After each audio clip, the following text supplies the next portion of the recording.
Добрый вечер. В эфире информационный выпуск Амши-Кшара. Премьер-министр Александр Ангваб завершил курс лечения от COVID-19 и выписан из московской клиники, сообщает пресс-служба Кабинета министров Абхазии. Других заболеваний у премьер-министра нет, но ему понадобится некоторое время для реабилитации. Распоряжением президента Абхазии Аслана Бжани Авецба Ибрахим Хиджиранович назначен полномочным представителем Республики Абхазия в Турецкой Республике. Временно исполняющий обязанности премьер-министра Абхазии министр финансов Владимир Делба находится в Москве с рабочим визитом, сообщает пресс-служба Кабинета министров. В ближайшие дни с его участием пройдут встречи в Министерстве финансов России. С российскими коллегами он проведет двусторонние консультации по вопросам взаимодействия и сотрудничества в 2021 году. Первый вице-премьер-министр сельского хозяйства Беслан Джопуа продолжает инспекционные поездки по районам Абхазии. Вице-премьер проверяет готовность машинно-технологических станций к началу весенне-полевых работ. Весна – это значит, пришло время подготовки к полевым работам. В Сухумском районе к этому периоду готовы. В машино-технологической станции в селе Яштхуа 12 единиц техники. В основном это тракторы для разного вида полевых работ. Здесь 7 единиц белорусов для Бахаты, которые и 2 ДТ и 3 лечебных баковые смеси. Оснащены плугами. На сегодняшний день проведены все мероприятия, необходимые для того, чтобы быть готовым к весенне-полевым работам и выполнять данные работы по заявкам граждан. Все, кому нужна помощь в выполнении полевых работ, могут обратиться сюда. Вспашка 1 гектара земли стоит 3200 рублей. В среднем Сухумская МТС обрабатывает более 1000 гектаров земли. Пока в Сухумском районе вспахано около 5 гектаров. Беслан Джопуа посетил МТС Гудаутского района. Здесь 21 единица техники. В прошлом году Гудаутская МТС обработала 1000 гектаров земли. Сейчас пока есть отставание, что связывают с неблагоприятными погодными условиями. Тем не менее, в этом году уже вспахано более 40 гектаров. Обработка почвы стоит 3000 рублей. В основном эти средства идут на ремонт техники. Вообще, эти все сельхозтехники, они все хозрасчетные организации. Они должны сами зарабатывать деньги, потому что они пашут не за даром, как говорится, а они имеют тарифы, согласно этих тарифов они производят работы. У них должно быть аккумулироваться средства на запчасти, на ремонт и необходимые налоги. И зарплата, соответственно, необходимая для сотрудников.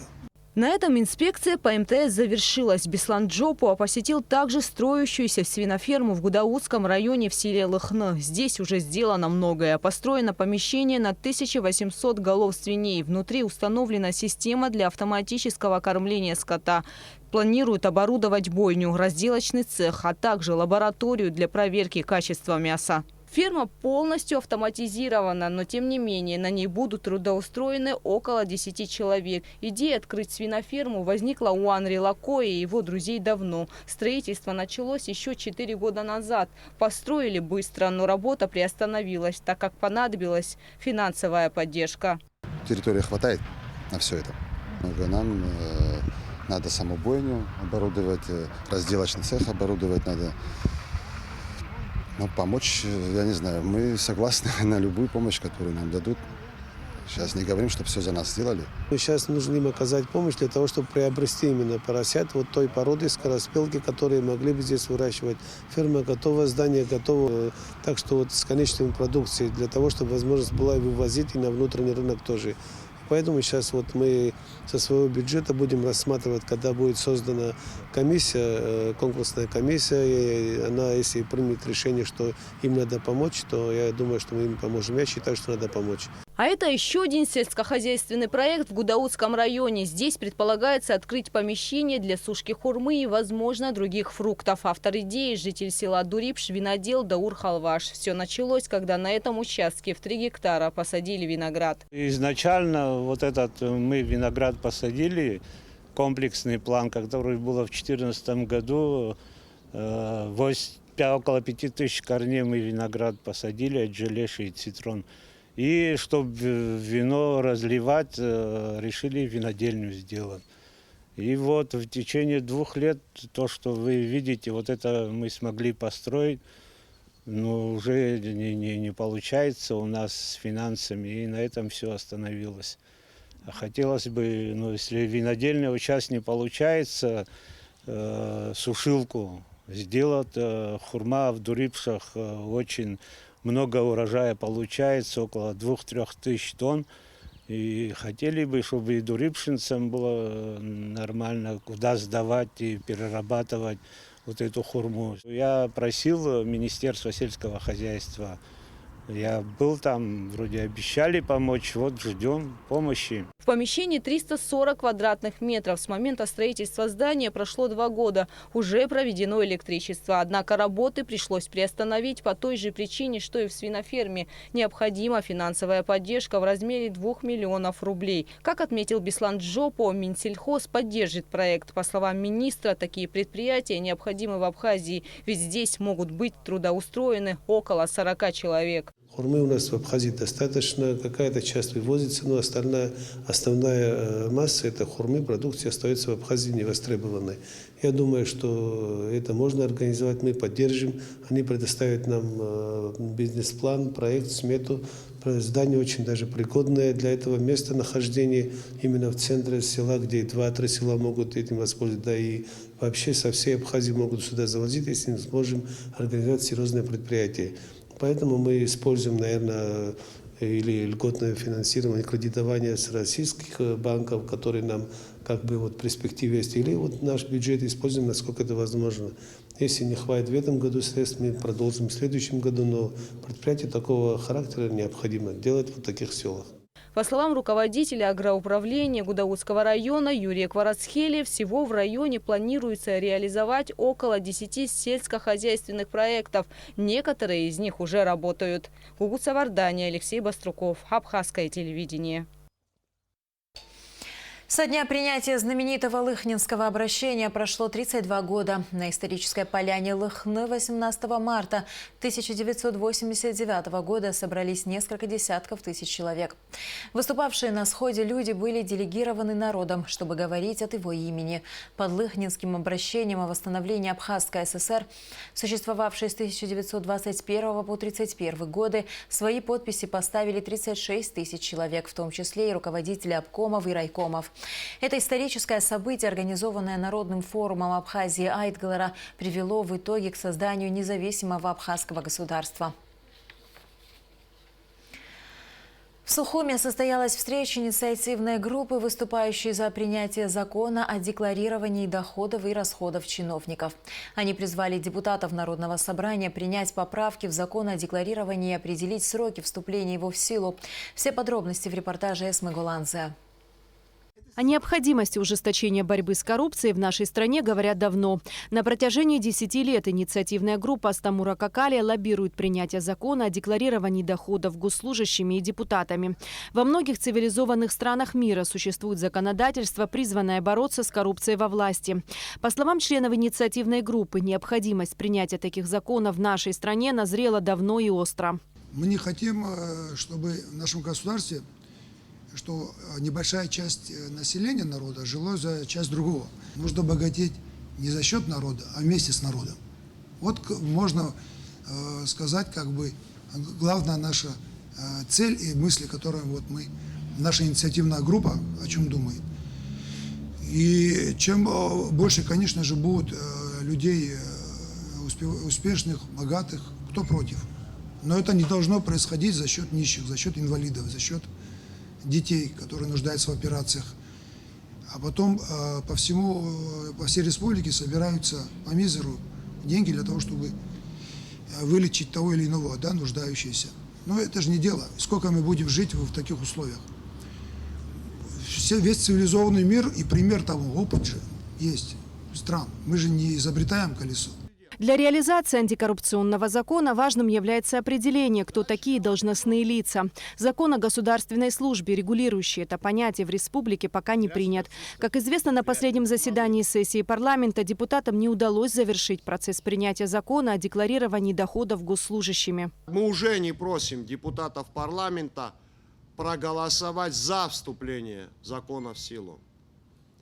Мы просим депутатов проголосовать, то есть нажать кнопку «За», «Против», «Воздержался». Обозначить документально свою позицию, потому что разговоры «мы-то за», но он не будет работать. А как он будет работать, если он не вступит в силу, если ему не дадут возможности вступить в силу? Мы хотим обратиться персонально к депутатам. На сегодняшнюю встречу изъявили желание присутствовать часть депутатов, а потом сообщили нам, чтобы коллеги не обиделись, они не смогут прийти. Интересно, а они не боятся, что на них обидятся избиратели, тысячи избирателей? Астамур Какалия также подчеркнул, что в случае принятия антикоррупционного закона с поправками инициативная группа будет требовать их отмены. Мы настаиваем на том, чтобы закон был принят без исключения совершеннолетних детей.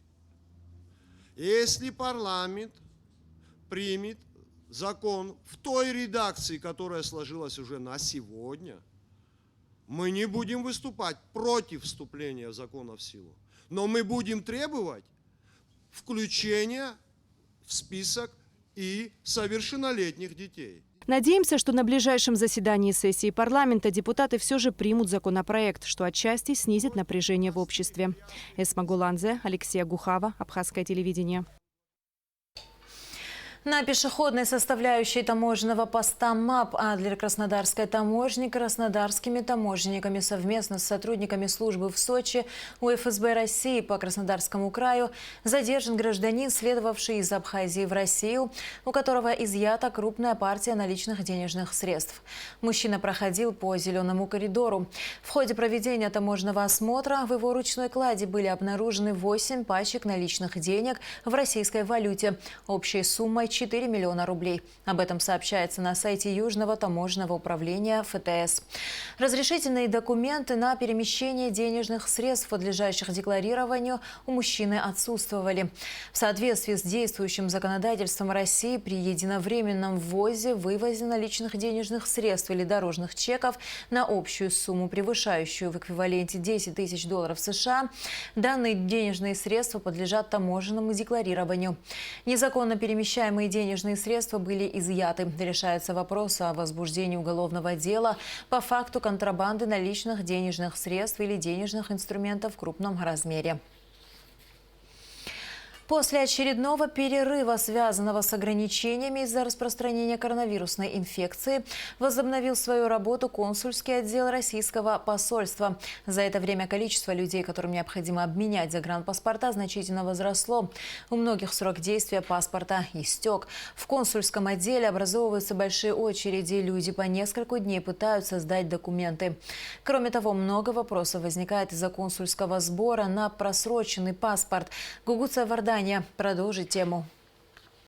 Кто из нас не бывал в пункте приема документов на обмен российских паспортов? Редко кому удается с одного раза сдать все необходимые бумаги и забыть об этом как минимум на ближайшие 5 лет.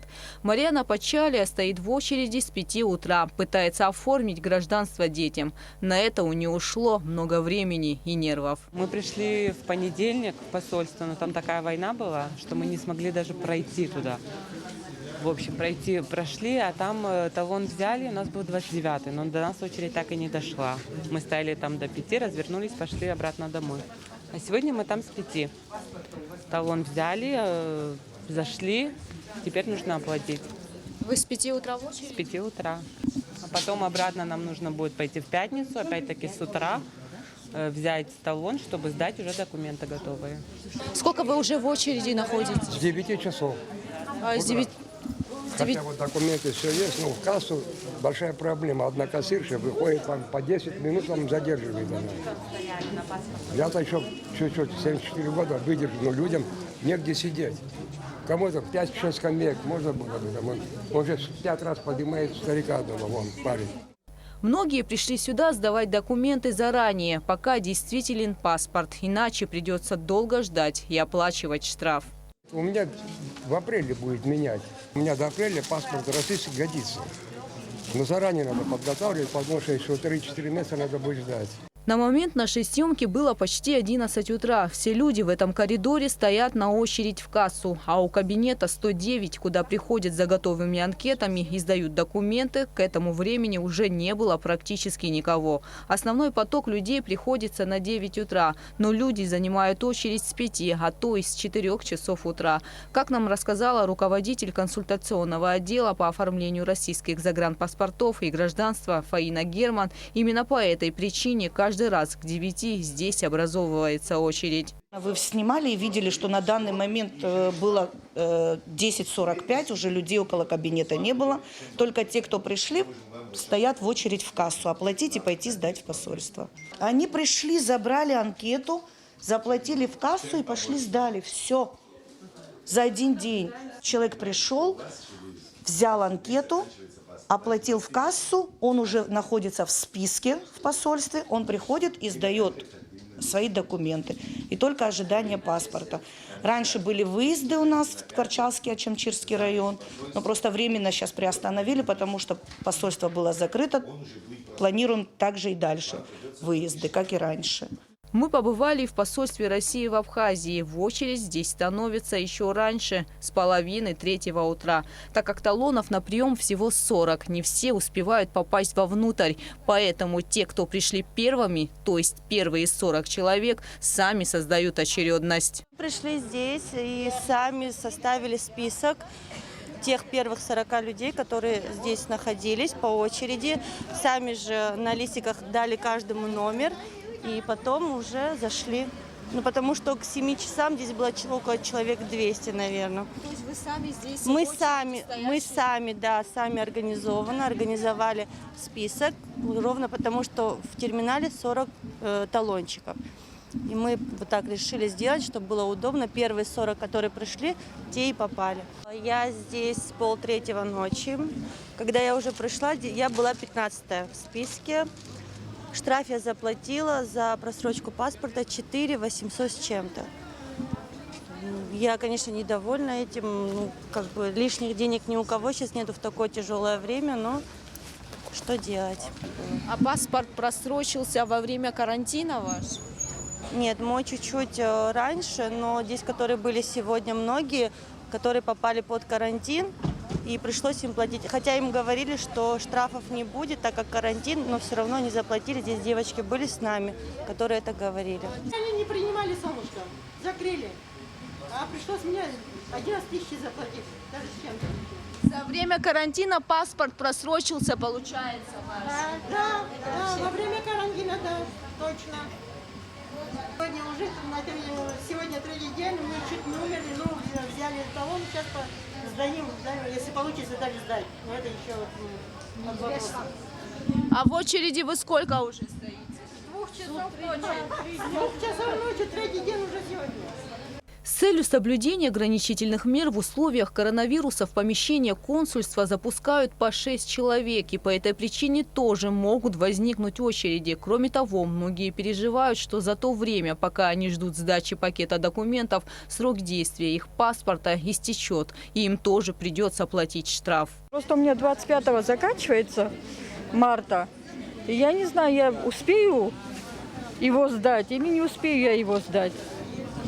Если я его не успею, я не знаю, будет у меня этот штраф на меня накладываться или не будет, я не знаю. Очень тяжело получить талончик, очень тяжело. Люди мучаются. Я понимаю, это их работа. У них тоже, наверное, нет возможности положить больше талонов. Но когда человек приходит в 2 часа ночи, здесь стоит и не получает талоны, это тоже нехорошо. Консульский отдел посольства России в Абхазии возобновил работу с 1 марта. Прием анкет на оформление 5-летних загранпаспортов ведется с понедельника по пятницу с 9 до 13 часов. Прием анкет на оформление и выдача биометрических паспортов производится с понедельника по среду с 9 до 17:00. Что касается консульских сборов, как неоднократно нам разъясняли сотрудники российского консульства, решение об этом приняло правительство РФ. И это решение вступило в силу с 1 января текущего года. Кугца, Вардания, Михаил Братухин, Абхазское телевидение.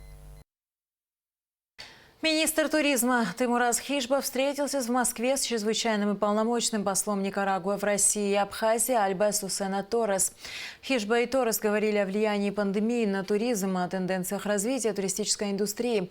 Хижба также отметил важность расширения взаимодействия со странами, признавшими суверенитет Абхазии. По договоренности Министерства просвещения и языковой политики Абхазии, частная филантропическая организация рыбаков, фонд, образовательные учреждения и педагогические сообщества нашей страны могут принять участие в конкурсе игре «Школа рыбаков фонда». В мероприятии участвуют представители всех стран мира. На данный момент из Абхазии в конкурсе игре принимают участие Гудаутская школа номер 3 и Гичрипская средняя школа. Рыбаков фонд создан Екатериной и Игорем Рыбаковыми для развития социально-образовательной среды. Участие в конкурсе игре «Школа рыбаков фонда» – реальный шанс выиграть 1 миллион рублей, а также создать активное сообщество семей учеников, выпускников, педагогов, родителей, предпринимателей и неравнодушных людей. Все участники получают возможность для самореализации и поддержки, а ученики лучше учатся и быстрее осваивают нужные в современной жизни навыки. Регистрация участников в конкурсе игры открыта до 5 апреля. Это конкурс-игра, в которой при регистрации в соцсетях ты знакомишься с чат-ботом, который дает разного рода задания по продвижению школьного сообщества. И благодаря выполнению этих заданий по мере поступления получают вознаграждение кристаллы. Исходя из этих кристаллов, чем больше у тебя кристаллов, тем больше у тебя и возможности выиграть 1 миллион рублей. С Рыбаковым фондом у Министерства просвещения и языковой политики запланированы разного рода проекты. Мы будем и дальше сотрудничать. Регистрация идет на конкурс игру до 5 апреля. И мы надеемся, что участвующих будет из Абхазии больше, и в конце призовые места займут наши общеобразовательные учреждения. Есть специальный сайт для конкурса игры «Рыбаков фонд» называется, заходя, где полную информацию можно получить. Будут приглашены номинанты, победившие, и вручаться разного рода призы. И надеемся, что 1 миллион достанется школе из Республики Абхазия. Начало чемпионата Европы по футболу «Канифа-2021», который пройдет во французском городе Ницца, перенесено с 9 июня на 7 июля. Об этом сообщается на сайте «Канифа». Такое решение было принято для того, чтобы дать командам больше времени на подготовку в связи с ограничениями, введенными из-за пандемии COVID-19. В чемпионате Европы выступят 12 команд, разделенные на 4 группы. Сборная Абхазии выступит в группе «Б» вместе с командами из Сапми и Сикейского края. И в завершении выпуска о погоде. По сообщению Гидрометцентра, в пятницу 19 марта в Абхазии ожидается облачная с прояснениями погода. Сильный дождь с грозой возможен град. В предгорьях и горах снег. Температура воздуха ночью 2,7, днем 4,9 градусов. Температура морской воды 9 градусов. На этом наш выпуск завершен. До скорых встреч в эфире.